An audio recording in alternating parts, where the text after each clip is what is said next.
after the ostrich, this is the second biggest bird which flies.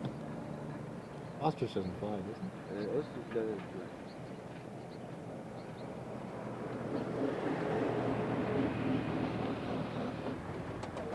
Nafaje kiongozi? Mambo zaidi? Zuka. Umefungwa nini hapo? Lete, mtamu kabisa.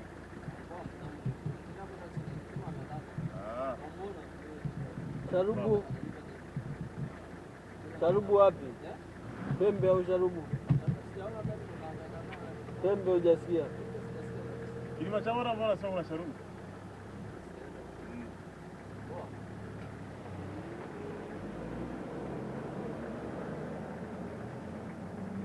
Ostrich doesn't fly.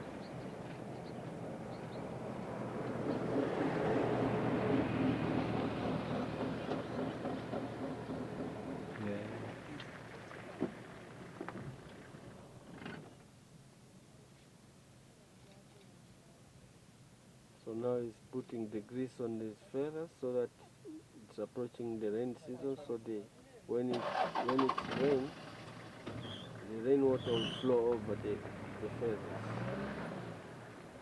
So now he has to prepare the feathers to put more, because at the back of the tail he has something like